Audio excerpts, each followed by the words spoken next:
Promesse biblique du jour, bonjour à tous.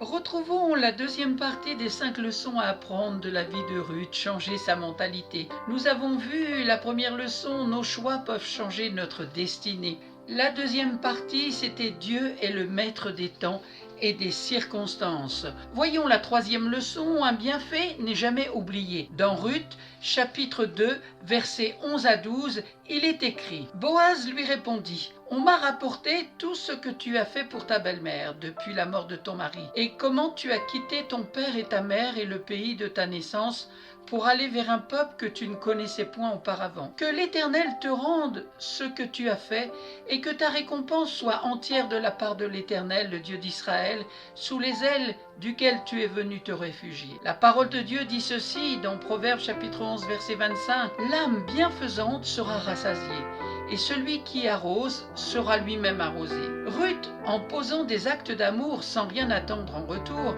s'est vue être récompensée par ses agissements. Les bonnes actions que Ruth a posées envers sa belle-mère ont parlé en sa faveur au moment opportun, et elles lui ont valu un changement de trajectoire. La parole de Dieu déclare dans Galates chapitre 6 verset 7: Ne vous y trompez pas, on ne se moque pas de Dieu. Ce qu'un homme aura semé, il le moissonnera aussi. On voit clairement à la fin du récit comment elle avait trouvé grâce aux yeux de Boaz.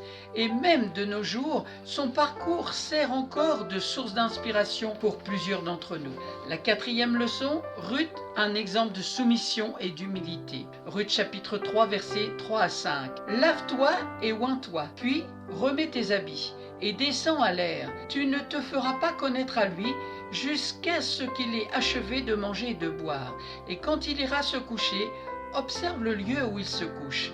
Ensuite, va et découvre ses pieds, et couche-toi. Il te dira lui-même ce que tu as à faire. Elle lui répondit: Je ferai tout ce que tu as dit. Rien n'obligeait Ruth à écouter les conseils de sa belle-mère. Elle aurait pu n'en faire qu'à sa tête, et le résultat aurait été forcément désastreux. La Bible nous dit dans Proverbes chapitre 19 verset 20: Écoute les conseils et reçois l'instruction, afin que tu sois sage dans la suite de ta vie. En écoutant les conseils de sa belle-mère, Ruth a agi avec sagesse. Il faut croire que l'approche que lui avait suggérée sa belle-mère sortait de l'ordinaire. Néanmoins, il fallait aussi de la foi pour croire que concrétiser les souhaits d'une bonne vieille femme allait produire un résultat. Mais Ruth n'a pas argumenté, ni discuté avec sa belle-mère. Elle s'est plutôt humiliée et a accepté les instructions. Voilà les deux leçons aujourd'hui. Un bienfait n'est jamais oublié, et la deuxième, c'est Ruth, un exemple de soumission et d'humilité.